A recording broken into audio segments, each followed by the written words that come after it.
Mayfield on the draw at the 10 to the 5, sidesteps into the end zone. Touchdown, Red Raiders. Baker always had a ball in his hand. He could always throw well. And he was just an extreme competitor. Mayfield hails from Lake Travis High School in Austin, Texas, where he led the Cavaliers to a state title his junior year.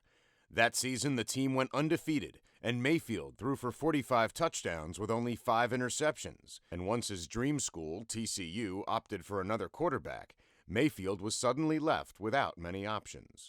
A lot of his friends from Lake Travis were recruited and signed early or made verbal commitments early, and he just wasn't getting that. He wanted a tech offer or a TCU or an SMU.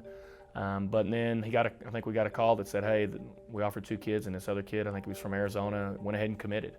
And so the scholarship was no longer offered to Baker. When January rolled around and he didn't have a commit, he wasn't committed anywhere, that's really when it started to be very difficult and stressful for the easygoing Baker that we had always known.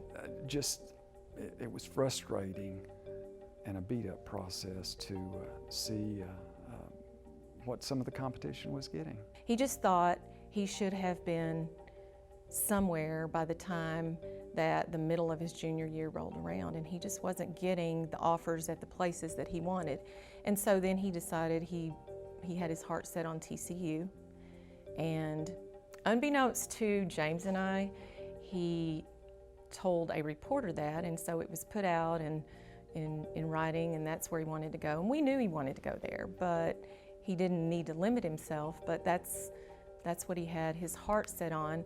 So then when we saw that the TCU thing wasn't going to happen earlier than Baker realized it, there were a couple other options, and they weren't good options, but Baker at that point was just so frustrated he was going to take one of them. We threw out the subject of if we didn't get the offer threw it to Baker, if we didn't get the offer, let's think walk on. Mayfield chose to walk on at Texas Tech, where his former high school teammate Michael Brewer was the starting quarterback. A few months later, Brewer injured his back, and Tech was left with 2 true freshman quarterbacks. They were both ready to go, both mentally and physically prepared for whoever's going to be the name starting quarterback. But kind of going in through the week, we kind of had an idea, but not really. We were all just kind of looking around saying, who's going to be the quarterback. Yeah, Michael had his injury at the end of the summer, and Baker didn't even come in until the second summer session. So he had to learn quickly, and basically based upon that circumstance, he got more reps than we probably anticipated him getting, and every time he got out there, good things happened. After beating out fellow freshman quarterback Davis Webb, Mayfield started the first 5 games for the Red Raiders.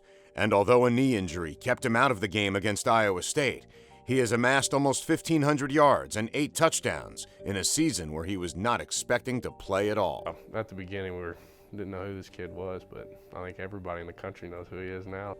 So the media and a lot of folks haven't really got an opportunity to know him beyond what they've seen so far. And you mentioned, he's maybe not the tallest guy in the world, not the most imposing physically, but he plays, I think, a real tough game because he's certainly not afraid to run, and has had success so far when he get out of the pocket. And he's not a guy who, it seems like, is looking to slide when he sees a linebacker or safety coming up to put a hit on him. I mean, he wants to go get the yardage. He's a guy who plays with a lot of toughness, a lot of confidence.